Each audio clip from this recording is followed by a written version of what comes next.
ঘোষণা করবে সেই বিষয় কিন্তু জানা যাবে। দর্শক, সমকাল লাইভে আপনাদের স্বাগত। এই মুহূর্তে রাজধানীর ফরেন সার্ভিস একাডেমি থেকে আপনাদের সঙ্গে সরাসরি যুক্ত হয়েছি। সঙ্গে রয়েছে আমি বিনায়ক রহমান। দর্শক, আমরা নিশ্চয়ই জানেন যে জুলাই গণ অভ্যুত্থানের যে ঘোষণাপত্র সেটি নিয়ে প্রধান উপদেষ্টার যে সর্বদলীয় বৈঠক সেটি আজকে হওয়ার কথা ছিল বিকাল 4টায়, এবং সেটি কিন্তু ইতোমধ্যেই শুরু হয়েছে।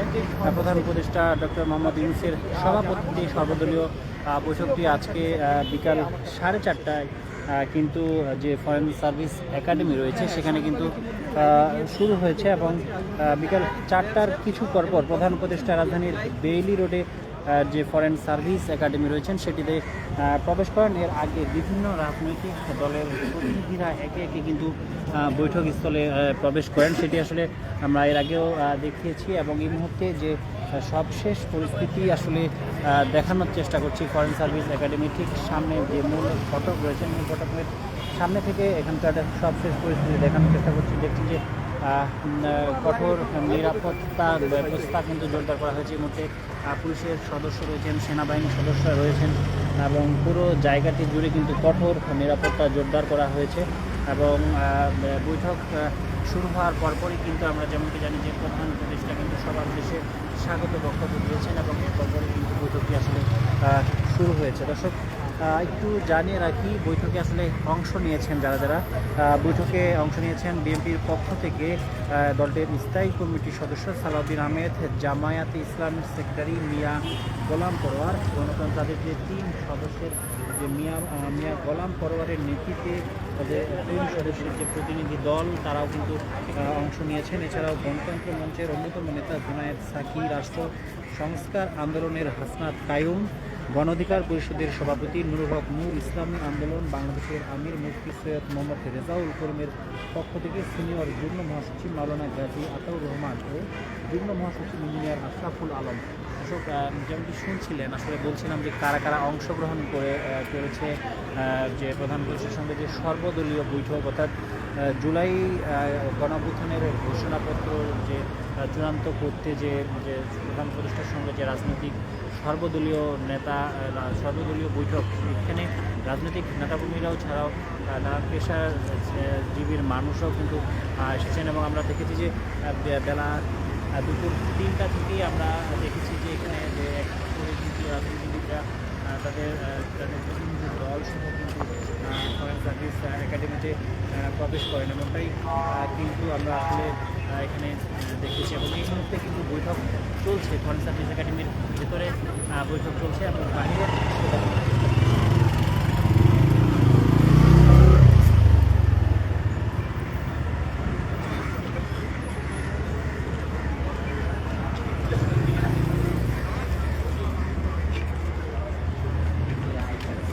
দর্শক দেখছেন সমকাল লাইভ। এই মুহূর্তে রাজধানীর ফরেন সার্ভিস একাডেমি ঠিক সামনে মূল ফটকের সামনে থেকে আপনাদের সঙ্গে সরাসরি যুক্ত হয়েছি, দেখানোর চেষ্টা করছি এখানকার সবশেষ পরিস্থিতি।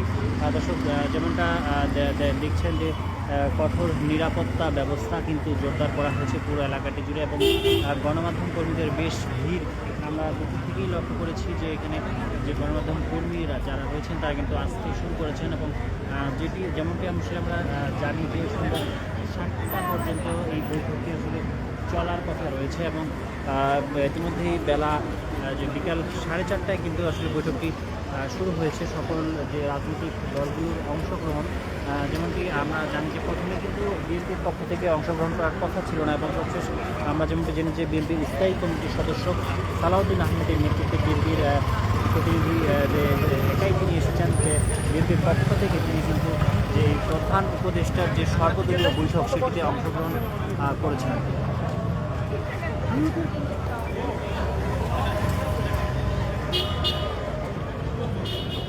বৈঠকে জানি রাখি বিএনপি ছাড়াও ইসলামী আন্দোলন বাংলাদেশ, জনসংহতি আন্দোলন, গণ অধিকার পরিষদ, ছাত্র আন্দোলন, জাতীয় নাগরিক কমিটি সহ বিভিন্ন রাজনৈতিক দলের প্রতিনিধিরা তারা কিন্তু উপস্থিত হয়েছেন। এবং সবশেষ আমরা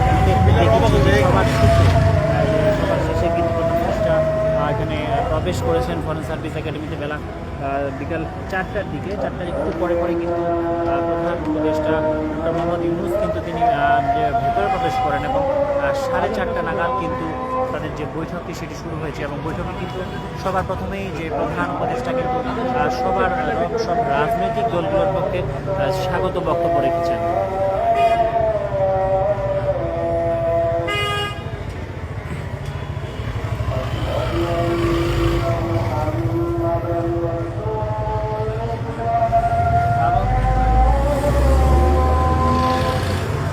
জানিয়ে রাখি সরকারের প্রধান উপদেষ্টা ডক্টর মোহাম্মদ ইউনূস ছাড়াও কিন্তু আরও তার উপদেষ্টা যে আরও বেশ কয়েকজন উপদেষ্টা কিন্তু উপদেষ্টা আমরা যেমনটা জেনেছি যে যুব ক্রীড়া উপদেষ্টা আসিফ মাহমুদ সজীব ভুইয়া ছাড়াও আরও বেশ কয়েকজন উপদেষ্টা কিন্তু যে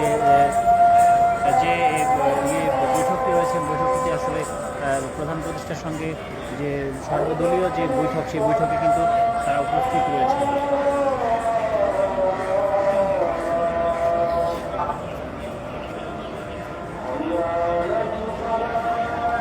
দর্শক দেখছেন সমকাল লাইভ। এই মুহূর্তে আবারও জানিয়ে রাখি যে জুলাই গণঅভ্যুত্থানের নিয়ে রাজনৈতিক দলগুলোর সঙ্গে অন্তর্বর্তী সরকারের প্রধান উপদেষ্টা ডক্টর মোহাম্মদ ইউনূসের যে সর্বদলীয় বৈঠক সেটি কিন্তু ইতিমধ্যেই ফরেন সার্ভিস একাডেমিতে শুরু হয়েছে এবং বৈঠক কিন্তু চলছে। আমরা যেমনটি দেখানোর চেষ্টা করছি যে এখানকার বাহিরের যে সার্বিক পরিস্থিতি সেটি কিন্তু দেখানোর চেষ্টা করছি।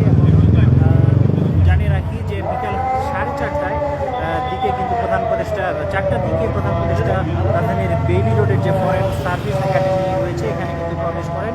এর আগে বিভিন্ন রাজনৈতিক দলের প্রতিনিধিরা একে একে বৈঠকস্থলে যেসব দল আসলে অংশগ্রহণ করেছে আজকের এই যে সর্বদলীয় বৈঠকে বিএনপি অংশগ্রহণ করেছে। এছাড়াও জামায়াতে ইসলামী, ইসলামী আন্দোলন বাংলাদেশ, গণসংহতি আন্দোলন, গণ অধিকার পরিষদ, বৈষম্য বিরোধী ছাত্র আন্দোলন, জাতীয় নাগরিক কমিটি সহ বিভিন্ন রাজনৈতিক দলের প্রতিনিধিরা রয়েছেন আজকের এই সর্বদলীয় সংলাপে। এবং একটু জানিয়ে রাখি যে বৈঠকে অংশ নিতে বিএনপির পক্ষ থেকে এসছেন দলটির স্থায়ী কমিটির সদস্য সালাউদ্দিন আহমেদ এবং জামায়াতের ইসলামের পক্ষ থেকে দলটির সেক্রেটারি মিয়া গোলাম পরোয়ার, গণতন্ত্র মঞ্চের অন্যতম এসেছেন এবং গণতন্ত্র মঞ্চের অন্যতম নেতা জুনায়েদ সাকি কিন্তু রয়েছেন বৈঠকে। এছাড়াও রাষ্ট্র সংস্কার আন্দোলনের হাসনাত কাইয়ুম, গণ অধিকার পরিষদের সভাপতি নুরুল হক নূর, ইসলামী আন্দোলন বাংলাদেশের আমির মুফতি সৈয়দ মোহাম্মদ রেজাউল করিমের পক্ষ থেকে সিনিয়র যুগ্ম মহাসচিব মাওলানা গাজী আতাউর রহমান ও যুগ্ম মহাসচিব ইঞ্জিনিয়ার আশরাফুল আলম।